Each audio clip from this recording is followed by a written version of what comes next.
Olá, amigos do canal MFTV, sejam bem-vindos a mais um Brasileirão MFTV. Hoje vamos falar aí da 18ª rodada do nosso Brasileirão, tá acabando o primeiro turno. E bom, o primeiro jogo foi na quarta-feira passada, né? O jogo para bater de frente com o SBT na questão da Libertadores. A Globo colocou o Corinthians para jogar na quarta-feira contra o Vasco da Gama, no São Januário, jogo fora de casa no dia 21. E o Corinthians venceu por 2-1, gol no finalzinho do nosso querido não, meu querido, nem meu querido, mas do Everaldo. E bom, né, vamos lá. E o Vasco perdeu, agora com essa derrota entra pra zona, já são cinco, nos últimos 5 jogos são 5 derrotas. E o Corinthians, vamos ver o que eu tenho a falar, eu do passado, vamos ver o que eu tenho para dizer. Bom, na última quarta-feira, né, o Corinthians enfrentou o Vasco da Gama no São Januário e acabou vencendo. Saiu na frente com uma bela jogada rápida. Casares deu um belo toque na frente para o Mantuan num contra-ataque. Mantuan bateu de primeira, abriu o placar. Corinthians no primeiro tempo teve chance de fazer mais gols, teve chance de sair com um placar melhor. No segundo tempo começou melhor, até os 15 minutos também teve muitas chances, só que daí aconteceu o que sempre acontece. O físico cai, o Corinthians começa a sofrer, toma o gol de letra do Ribamar e ainda depois toma um sufoco do Vasco. Poderia ter tomado a virada, mas no finalzinho do jogo, o Everaldo, mais uma vez com a sua estrela brilhando, por incrível que pareça, vai e faz o gol da vitória do Corinthians, uma vitória que impede o Corinthians de entrar na zona de rebaixamento pelos outros resultados da rodada, né? O Corinthians agora terminou a rodada em 13º, enfrenta o líder internacional na Neoquímica Arena neste sábado, e vamos ver o que vai acontecer, né? Teve o tropeço também agora na Copa do Brasil contra o América Mineiro, já teve mudança no clube, o Sid Clay não joga mais pelo Corinthians. Vamos ver como o elenco vai reagir. Se for para seguir a métrica do Wagner Mancini, uma vitória, uma derrota, uma vitória, uma derrota, não sei. Pode ser que aconteça um resultado positivo, mas tudo isso não passa de superstição, não passa de coisinha que o torcedor inventa. Enfim, caso queira saber mais dos nossos palpites, veja no Rinha de Passe da quinta-feira, que foi bem interessante. Abraço e eu volto pro estúdio. É isso aí, dito isto, o outro jogo da rodada, no sábado, 5 horas, o Red Bull Bragantino venceu o Goiás por 2-0. Vamos ver aí que o José Walter tem a falar sobre a vitória do Red Bull Bragantino, a segunda seguida no campeonato. Fala galera, vamos falar um pouquinho então dessa vitória do Red Bull Bragantino para cima do Goiás. E depois de 13 derrotas, não, né? 13 rodadas, o Bragantino está fora da zona de rebaixamento, o que é uma coisa muito positiva. O time realmente estava decepcionando no campeonato, não estava convencendo, ganhava uma, empatava, perdia, não conseguia engrenar, e dessa vez 2 vitórias consecutivas.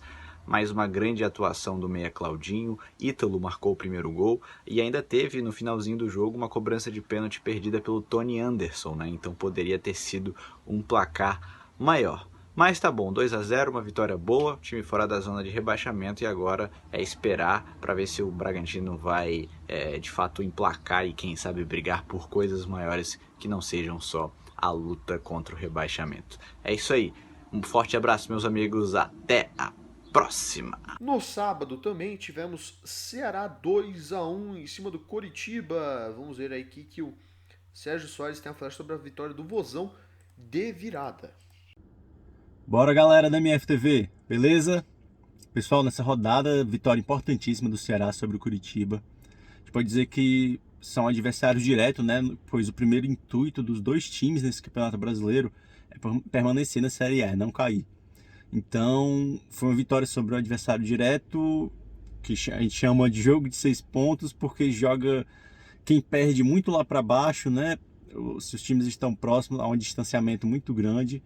E foi isso que aconteceu. Agora o Ceará mais folgado na tabela.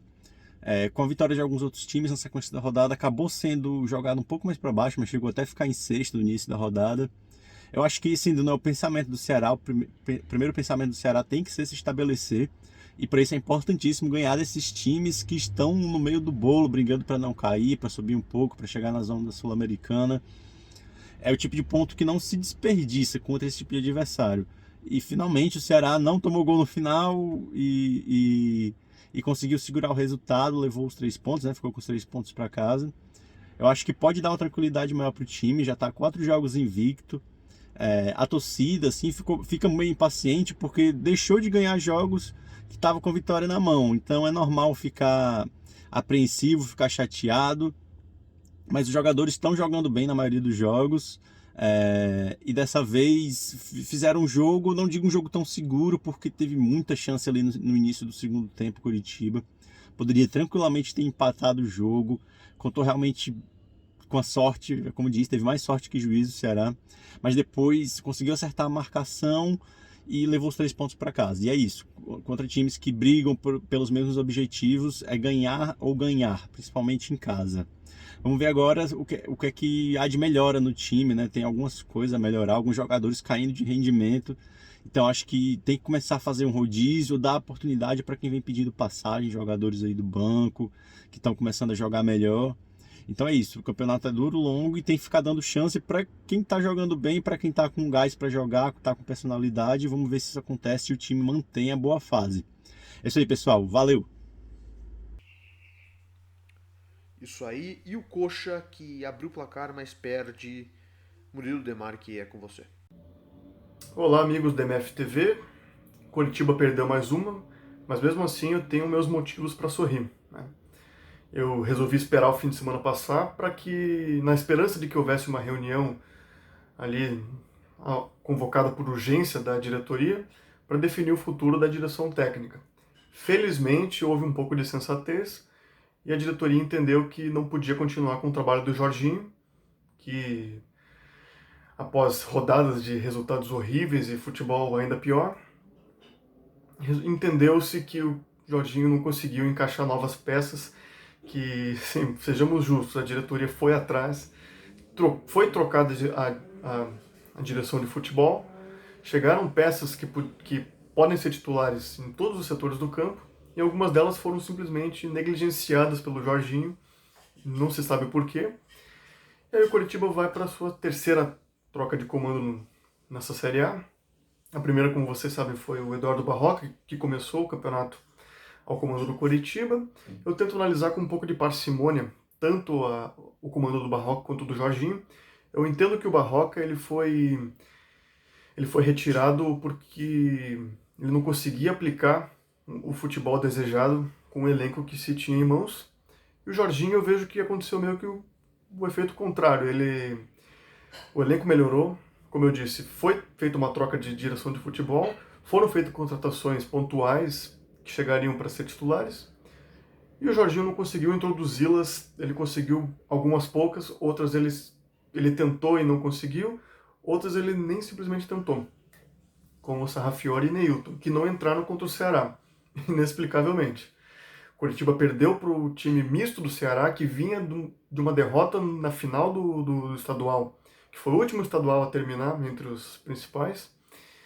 Uma derrota para o maior rival, era um cenário para você tentar vencer e respirar. Ele não conseguiu. Então, e assim, os resultados têm grande responsabilidade do Jorginho, que agora não é mais comandante do Coritiba, já é parte do passado. O Coritiba ainda não se pronunciou sobre o favorito, ou pelo menos 2 ou 3 nomes favoritos para a sucessão do cargo de treinador. Eu acho que essa semana vai ser dedicada só a isso, né? Os próximos comandantes. O próximo jogo contra o Atlético Goianiense deve ser comandado pelo interino. E vamos esperar, vamos aguardar os nomes que vão ser ventilados. A gente espera que seja um meio termo entre a tentativa presunçosa do Barroca, com elenco insuficiente, e também a covardia do Jorginho. Eu acho que tem um espaço para o meio termo ali. E tentar aproveitar as melhores peças do elenco, que venham a ser as que chegaram agora, né? Da melhor forma que se conseguir. É isso aí, meus amigos. Um abraço, até a próxima e excelente semana para todos aí. Bom, no sábado foi isso. No sábado também teve o 0x0 do Atlético Mineiro com o Sport, um resultado heróico pro Spal, que precisava pontuar de qualquer jeito. Vamos ver o que o nosso querido Guilherme Batista tem a nos falar sobre esse jogo.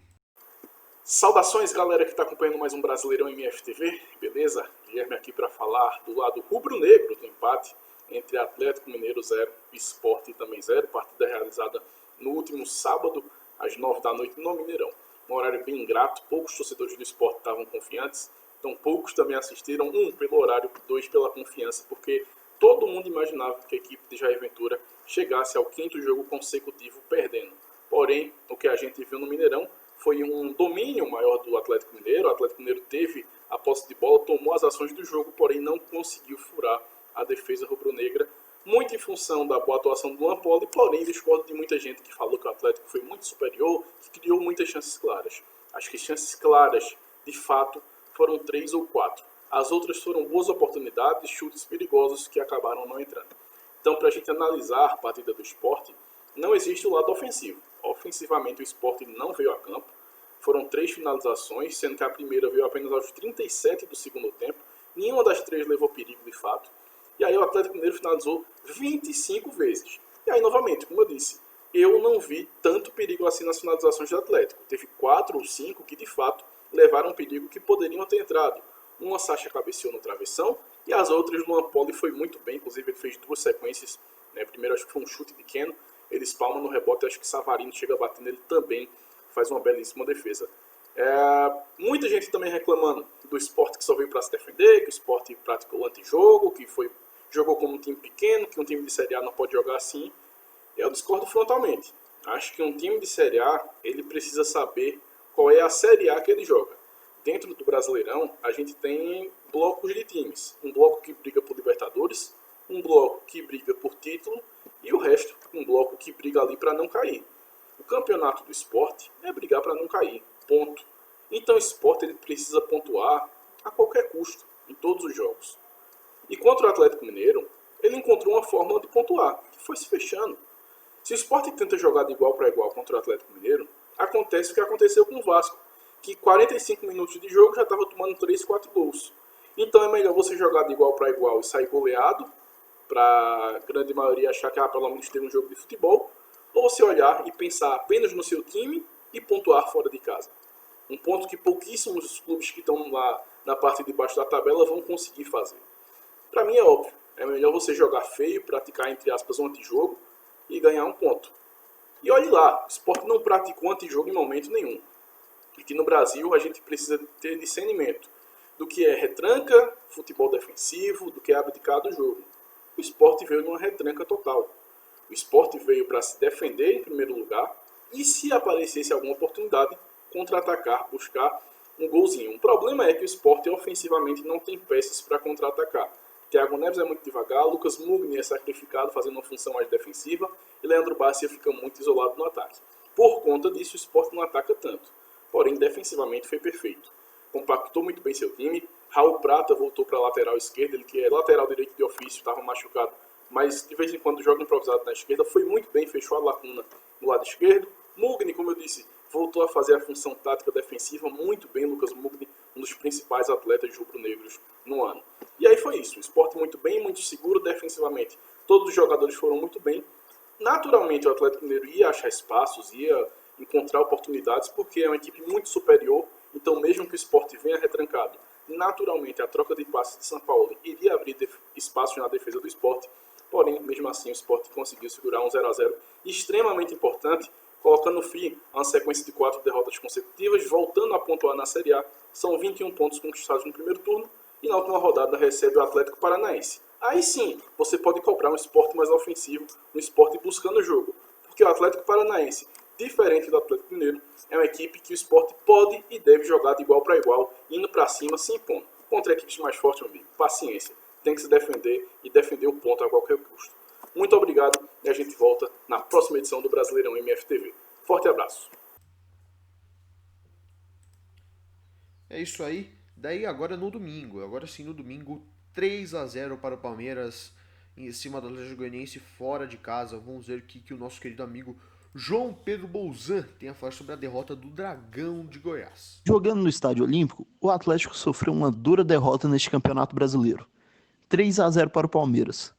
O placar ficou até um pouco elástico, visto que foi a partida. Apesar do Atlético não ter jogado bem, não merecia ter perdido por tanto. Mas o sinal de alerta já é ligado. a equipe é apenas a 15º melhor mandante do campeonato. Vem sofrendo para jogar em casa. E também liga-se o alerta para a saída de bola. No primeiro gol, após um passe errado e o má posicionamento da zaga atleticana, o Wesley teve pista livre para chegar ao goleiro Jean e só tocar na saída. O terceiro gol foi ainda pior. Jean tocou a bola nos pés de Luiz Adriano, que só empurrou para dentro, praticamente. O Atlético agora vira a chave para a Copa do Brasil. Nessa quarta-feira recebe o Inter, também no Estádio Olímpico, buscando ganhar aquele dinheirinho dessa premiação exorbitante da Copa do Brasil. João Pedro Bolzano de Goiânia para a MFTV. Dragão de Goiás que tem sua primeira derrota depois da saída de Wagner Mancini. Vamos ver aí que Leonardo Lustosa tem a falar sobre a vitória do Palmeiras cebolizado. Olá, amigos do Brasileirão MFTV. Leonardo Lustosa aqui para falar mais uma vez de Sociedade Esportiva Palmeiras, que nesse domingo às 16 horas foi até Goiás enfrentar o Atlético Goianiense e saiu com a vitória por 3-0. 2 gols de Luiz Adriano e o gol de Wesley, que abriu o placar. O Atlético Goianiense começou melhor o jogo, né? Começou controlando as ações do jogo, né? O Palmeiras teve muitas dificuldades na saída de bola por conta da marcação do time de Goiânia, mas em dado momento do jogo o Palmeiras conseguiu ali uma jogada de velocidade com o Wesley que abriu o placar, e aí o Palmeiras ficou mais confortável na partida, né? Muito agradável de ver o Palmeiras criando mais à frente, alguns posicionamentos errados como o do Patrick de Paula incomodaram um pouco o torcedor, mas nada que tirasse o brilho de uma vitória, posso até dizer que merecida. Acho que o Atlético Goianiense poderia ter feito um gol, o Everton fez no mínimo 2 boas defesas, mas o Palmeiras também poderia ter saído com mais gols. Então a vitória, no final, foi um resultado justo. O Palmeiras tem uma dura missão no próximo meio de semana, a Copa do Brasil contra o Bragantino, e depois o Atlético Mineiro pelo Campeonato Brasileiro. Partida, de fato, uma guerra, né? Porque o Palmeiras tenta se aproximar do pelotão de frente, não só em números, mas também em atuação, né? O Palmeiras que segue buscando pelo seu novo treinador, depois da negativa de Ramires, BKSS, Ariel Roland, agora o nome da vez é Gabriel Heinz, que a torcida pede desde o início, o nome favorito da galera que torce para o Palmeiras. Negociações estão em curso, mas dessa vez não vazaram, então não há mais informações de em que pé estão as negociações. O que se sabe é que há negociação, há negócio, e é o favorito também da diretoria. Então, o trabalho do Cebola, né, o Andrei Lopes, que é o auxiliar técnico até então, tem sido razoável. O time melhorou, melhor do que o time do Lucha, isso é visível, mas ainda precisa crescer muito. O Palmeiras que levou sorte também, né, no sorteio da Libertadores, enfrentará o Delfim, e se passar para as quartas de final, tem pela frente Jorge Wilstermann ou Libertad. Uma tabela amigável para quem está prestes a iniciar um novo trabalho que vai acontecer na Academia de Futebol da Sociedade Esportiva Palmeiras. Valeu? 3 pontos para a conta depois de 4 derrotas consecutivas. Isso é bom, isso dá um ânimo e mais confiança para a equipe. É isso aí, agora 4 da tarde também teve no Rio de Janeiro, Fluminense 3-1 em cima do Santos. Matheus Gazon é com você, fala sobre a vitória do tricolor das Laranjeiras. E aí galera, tudo bom? Matheus Garzon aqui para a MFTV, falar do Fluminense imparável, 3, Santos 1. Surpreendente, né? O Fluminense está no G4, atrás só dos 3 melhores times do Brasil por braçada, né? Atrás do Atlético, Flamengo e Inter. E foi um jogo que mais uma vez a gente olha e fala, cara, como é que o Fluminense ganhou esse jogo, né? Eu tenho ficado cada vez mais espantado com a posição do Fluminense, com os resultados que o Fluminense consegue e com os outros times, né? Porque eu assisto às vezes um jogo ou outro de Campeonato Brasileiro que não seja do Fluminense, então não tenho muita noção do todo ali de como é que está o nível do Campeonato Brasileiro, mas só que eu tenho assistido, né, eu analiso também os adversários do Fluminense, eu fico impressionado, né? O Cuca, ele conseguiu entrar com um time mais errado do que o Odair entrou com o Fluminense, né? O Cuca inventou 3 zagueiros ali, não deu nada certo, né? o Soteldo estava voltando muito, os alas não estavam apoiando, o meio de campo ali também não estava criando nada.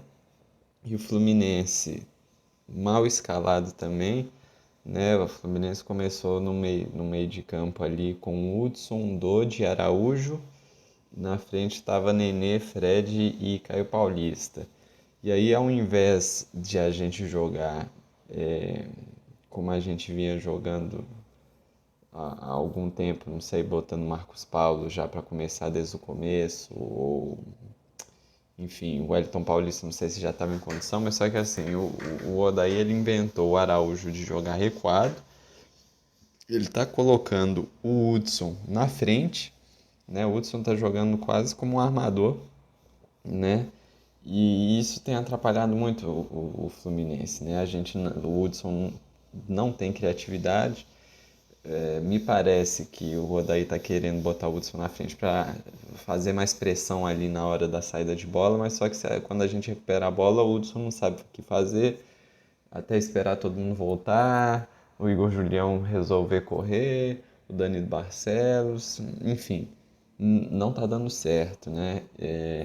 E aí a gente fica dependendo de jogadas fortuitas ali, como foi o primeiro gol do Lucas Claro, que foi ali num bate-rebate da bola na área. E aí, né, obviamente a gente fez o gol, recuou, não chutou a gol até tomar o empate. E aí depois que as coisas foram melhorando, o Santos arrumou um pouco melhor a casa, mas o Fluminense também acabou conseguindo surpreendentemente equiparar as coisas aí no segundo tempo. E aí, né, eu acho que a grande virada ali foi no finalzinho do primeiro tempo que o Nenê machucou. E o Nenê jogando de ponta, não estava jogando bem. Não preciso de falar mais pela milésima vez que o Nenê não é ponta. E aí o Marcos Paulo, que é ponta, entrando ali, eu achei que ele deu mais mobilidade, agilidade. Por mais que a gente tivesse o Caio Paulista muito ruim lá do outro lado, o Marcos Paulo, o Caio Paulista meio como um ponto e o Fred estava melhor do que o Nenê que ficou um pouco sem mobilidade ali na ponta esquerda. Então, eu acho que foi uma vitória surpreendente pelo jeito que a gente jogou, mas muito importante. O Odaí agora está com uma proposta aí do Al Nassr, eu acho, da Arábia Saudita. Quantos anos que o Fluminense não tem uma sondagem por técnico, proposta por técnico, né? Geralmente ninguém quer nem ver o técnico do Fluminense por perto. Como eu já venho dizendo, eu não acho o Odaí um gênio, não acho que ele tem feito as escalações certas, os movimentos certos dentro de campo, eu não acho que as substituições que ele vem fazendo são certas, mas, por incrível que pareça, vem funcionando e funcionando muito bem. Não é só funcionando, é funcionando muito bem, né? Faltam só 16 pontos para o Fluminense não cair e a gente vai terminar o primeiro turno agora contra o Fortaleza. Então, eu espero que o Odair fique, mas pelo trabalho que ele tem conseguido fazer em comparação aos outros 16 técnicos, né? 3 estão melhores, ele, e os outros 16 times ele tem conseguido fazer muito melhor. Então vamos ver aí esse fechamento de turno com Fortaleza e vamos ver aí daqui para frente como é que vai ser, se vai ter novela, o Odair fica ou não, vamos ver como é que vai ser, tá certo? Um abraço, pessoal. Bom, pro Fluminense um resultado ótimo, entra no G4, por incrível que pareça, o Fluminense no final do primeiro turno tá no G4, galera. E bom, é isso aí. No domingo também teve mais tarde, 6h15, Atlético Paranaense e Grêmio na Arena da Baixada. O Grêmio virou o jogo. Vamos ver aí que o nosso ídolo Lucas Rocha tem a falar sobre a vitória do tricolor gaúcho. Autorizado da MFTV, que para falar rapidamente sobre esse duelo do Grêmio e Atlético Paranaense pelo Campeonato Brasileiro, jogo lá na Arena da Baixada. Um jogo que o primeiro tempo superou negativamente as expectativas de todo torcedor gremista, né? A gente já sabia que ia ser um jogo tecnicamente muito ruim, porque o Grêmio foi com o time reserva, decidiu poupar. Quinta-feira tem jogo contra o Juventude e o Grêmio já decidiu poupar agora. Não dá de entender o que passa na cabeça do Renato. O Grêmio foi como o Tassiano, que tá recebendo muitas críticas, começou como titular de armador, e a gente tinha a expectativa de ver muitos outros garotos, né? E não se concretizou. O Grêmio completamente bagunçado em campo, um primeiro tempo horroroso de ambas as equipes, um jogo muito disputado no meio de campo, mas ninguém ameaçou ninguém. No finzinho do primeiro tempo, o Atlético Paranaense faz um gol com o Carlos Eduardo, um bonito gol, e um Grêmio todo bagunçado, sem nenhuma organização tática completa. Parecia 11 amigos que decidiram ir pro jogo e foram sem nem treinar, sem nada. No segundo tempo, o Grêmio já volta com o PP e aí já dá outra cara pro jogo. O Grêmio já volta melhor, atacando mais. Ainda bagunçado, mas pelo menos com uma diferença individual. O Grêmio faz um gol na sorte, um gol contra. E depois o Ferreirinha, que sai do banco e decide o jogo pro Grêmio, salva a pele do Renato. O Grêmio vence fora de casa, 3 pontos importantíssimos, mas sobre muitas críticas, é um jogo horroroso. E que se seguir assim, a vida do Grêmio vai ser muito complicada nesse Campeonato Brasileiro. Agora o Grêmio vai para a Copa do Brasil enfrentar o Juventude e com o time titular eu espero uma atuação muito melhor. Valeu! É isso aí. Bom, daí o outro jogo, grande jogo da rodada, também 6h15, Internacional 2, Flamengo também 2. Vamos ver aí que o Mário Magalhães disse sobre o empate do Colorado, um jogo que valia muito na liderança do campeonato, né? Se o Inter vencesse, dispararia ali, ficaria líder isolado e o Flamengo ficaria alguns pontos atrás. É com você, Mário. Olá pessoal, Brasileirão MFTV aí, pra gente repercutir o grande jogo do campeonato, o empate em 2-2 entre Internacional e Flamengo pela 18ª rodada do Brasileirão. O Inter com a sua marcação-pressão já surpreendeu o Flamengo ali, logo aos 6 minutos o Patrick conseguiu roubar uma boa bola do Isla ali e tocou para o Abel Hernandes chutar logo e marcar o 1-0. Depois o Flamengo conseguiu chegar ao empate logo aos 10 minutos numa belíssima jogada do Pedro ali, que passou como quis pelo Zé Gabriel, chutou bem no canto e o Lomba, no seu golpe de vista que tem incomodado bastante a torcida colorada, acabou sofrendo o gol ali e o Flamengo chegou ao empate. Depois aos 24 minutos, nova marcação-pressão do time do Inter na defesa do Flamengo, Gustavo Henrique acabou errando na saída de bola e acabou dando um passe para Thiago Galhardo ali, que com tranquilidade chutou e marcou 2-1 para o Inter.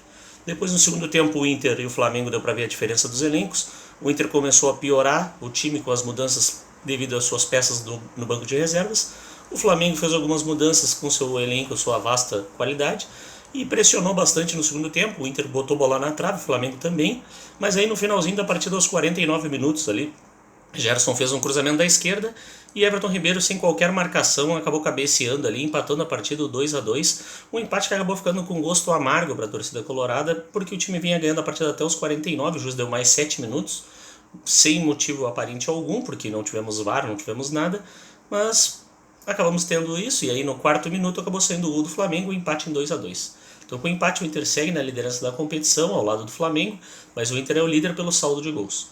E na próxima rodada o Inter enfrenta o Corinthians no final de semana, na Arena Corinthians. Um abraço a todos aí e até o próximo Brasileirão MFTV. Bom, é isso aí, então, finalizados os palpites, as análises da última rodada. Agora a última rodada do primeiro turno. Hoje, dia 31 de outubro, Botafogo Ceará, 5 horas. 7 horas, Coritiba, Atlético Goianiense, e também 7 horas, Corinthians e Internacional, na Neoquímica Arena. 9 horas, Fortaleza e Fluminense. Já no domingo, dia 1º de novembro, Sport Recife, Atlético, 4 horas. Flamengo e São Paulo, também 4 horas. Santos e Bahia, 6h15. Goiás e Vasco da Gama, 8h30. Segundona, feriadão, dia de finados, dia 2 de novembro. Palmeiras, Atlético Mineiro, 5 horas. 8 horas, Grêmio e Red Bull Bragantino. Se você quiser saber os palpites da rodada e quiser saber do Cartola, os palpites estão no Rinha de Passe do dia aí 29, tá no Rinha de Passe de quinta-feira.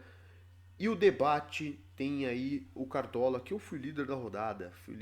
Então se você quiser saber do Cartola, tá no debate de segunda-feira, a última segunda-feira, hoje dia 31. Então a segunda-feira aí que foi do dia 26. É isso, muito obrigado. Todos os links estão aí na descrição. Pra você que precisa de qualquer coisa da MFTV, tá aí embaixo. Fica ligado nas nossas redes sociais, fica ligado no nosso canal, porque tem um monte de coisa da hora por vir. É isso, meu nome é Arthur Catalhan e até a próxima.